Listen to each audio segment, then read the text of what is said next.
What's going on? Hope you all are good. Now this game has been patiently waited on by all Star Wars fans and a lot of casual gaming fans. But for us pure Star Wars fans, we have been eagerly waiting for some Star Wars that is nothing to do with Kathleen Kennedy. Star Wars Jedi Fallen Order was such a good game, and it was so refreshing considering the sequels were coming out during that time, and it was just exactly what we all needed. And it turned out to be a very good game. The story was amazing, the main character was likable, all the other characters were likable, but it was just a very good game. The developers did such a good job, and you could tell that they cared about the game. They put all their effort into it, and they did their research to make sure that the game flowed very nicely, to make sure that they got everything correct, and to make sure that it fits in perfectly with the main story, as well as making you feel like you're actually in the Star Wars universe. So the question is, how good is Jedi Survivor? The first thing I want to say about Star Wars Jedi Survivor is that the graphics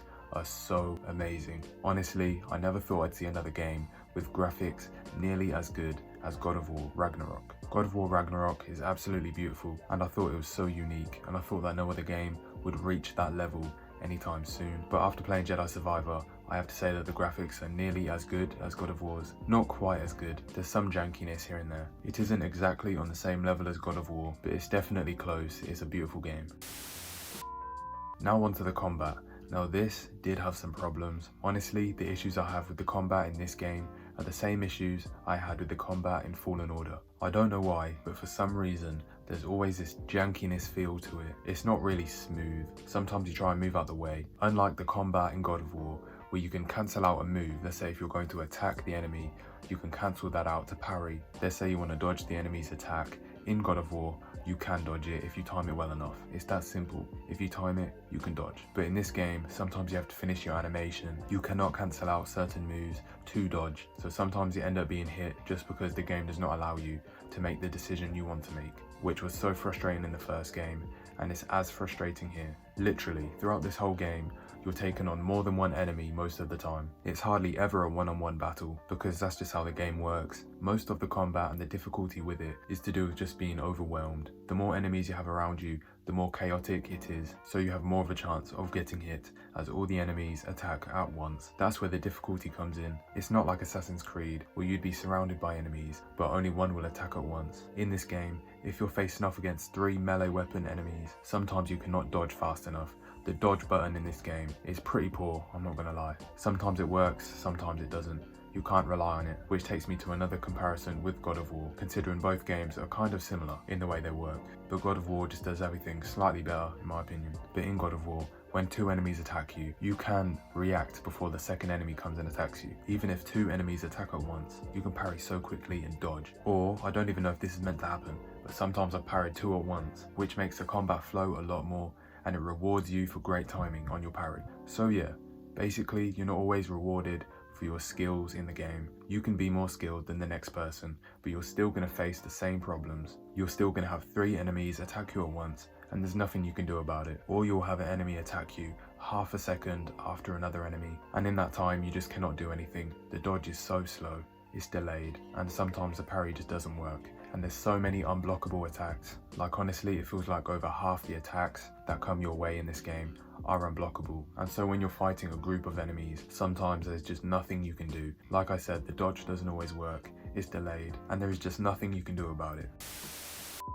But now, onto the different stances and lightsaber styles. This area of the combat is so well done. They got really creative with this, and I appreciate them for that. There are 3 different stances in this game from the last one to keep things fresh. Of course you have the single blade and the double blade from the last game, but this one adds 3 new stances: the dual wield, the blaster stance, and the crossguard stance. Now the dual wield stance is so fun, it's so fast, and it makes you feel like you're Anakin from episode 2 of the prequels when he's dueling Count Dooku. It's just awesome to feel like that. And it's just such a cool stance, and considering it's one of the hardest to learn, it makes you feel like more of a skilled badass. Now the blaster stance.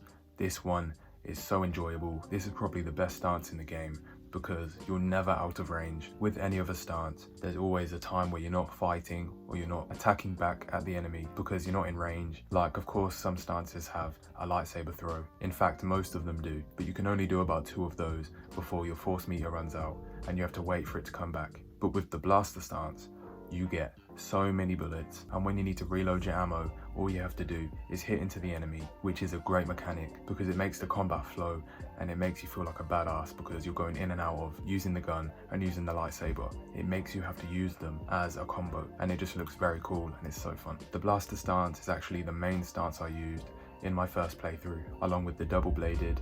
The double-bladed is my personal favourite. It just has so much utility, and yeah, who doesn't love Darth Maul? But anyways, onto the final new stance, we have the cross guard. This one is slow, it's very heavy for Cal to carry, so he swings it around like a baseball bat. Now this one I didn't really use. I'm not really the type of person who wants to be slow and calculated. I like to just go in and swing my lightsaber around, and I like speed. So this stance wasn't really for me, even though it was fun just to use now and again. Just hit the enemy very hard, because this lightsaber hits the hardest. This one is the most skill-based stance, I'd say, and it's mostly useful on the harder difficulties. The harder difficulty you're on, the more useful the stance gets, because this stance is like a high skill, high reward type of mechanic. So I can tell all the greatest players would love to use this stance. Now personally, I'm not one of the best. I played it on the default difficulty and I was still having problems with the bosses, so I'm definitely not one of the best. But for a highly skilled player, I can definitely see why you'd want to use this stance. So yeah, the stances are so fun. Which one was your favourite stance? Put it down below. But anyways, on the final part of this review, the story. Now the story in this game, I have to say, it's not as good as Fallen Order's story. The story in Fallen Order was so intriguing. You're a surviving Jedi apprentice, and it was just so fun to go through all these stages of learning new Jedi abilities and just understanding how to be a Jedi in these tough times, along with Cal. Now I did really like the story in this one, but it just wasn't as captivating. Now Cal is still cool in this game. He's a badass. He's a lot more confident right off the bat than he was in the last game. He's not afraid to face anybody, which makes him more badass. And his skills are just more refined. And the way he carries himself, he's like so wise. And he's just a fun character to control, which makes it really fun to go along with him in his story. But yeah, in this one we have a lot of High Republic stuff, which of course is new Disney stuff. It's not the most interesting. The Old Republic was a lot more interesting and badass. But nevertheless, it's not that bad. The rest of the crew are good in this game as well. I mean, Cal and Merrin get together, which is predictable. I mean, I think we all predicted that Cal and Merrin will be together. But honestly, my biggest gripe with the story is that the crew isn't really together a lot in this game. It was one of the most interesting and wholesome things in the last game. We had this little group of people who have went through so much. They're so different, yet they go along on this journey together because they have the same end goal. They have the same hope for humanity. They have the same hope for the galaxy. And they all come together, all these individuals who have went through so much, and they fight against the Empire. But in this game, they're all separate. They all went their separate ways after the last game, and they didn't really get a lot of time to be around each other, which means the side characters like Cere, Merrin and Grease don't really get too much screen time. I mean, Grease and Merrin do get quite a lot of screen time, but Cere Junda, on the other hand, considering how much screen time she had in the last game and how important she was to the story of Cal and the story of the game in general, she was really not present in this game. And she had changed so much to the point where she wasn't really too important and she wasn't really interesting to follow. I mean, in this game, Cal and Cere don't even have the same relationship. They even mention in the game that they're very tense around each other because it's been so long, and no one really gets time to catch up with each other properly, apart from Cal and Merrin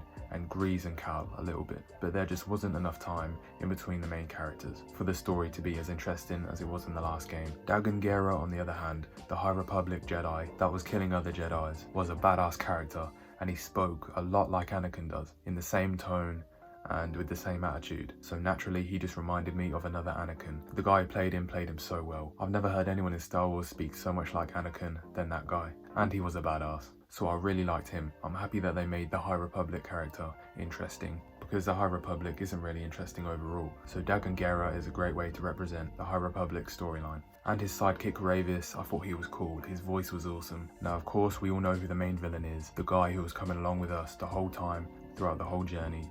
And I don't know how I did not see it coming. I did not see the twist coming, but on the second playthrough, which I'm doing right now, it does make sense. And you can see the little hints of him actually being a traitor. Now I think of it, this game does have even more similarities to God of War than I first thought. I mean, Bode is like the tier for this game. There was that traitor that surprised us when they turned bad, or just were not as they seemed. But yeah, Bode is okay. I wish we learned a bit more about him and his history, like maybe had a flashback. But other than that, he was okay. I understand where he was coming from. You can see both sides, like in many things nowadays, many movies.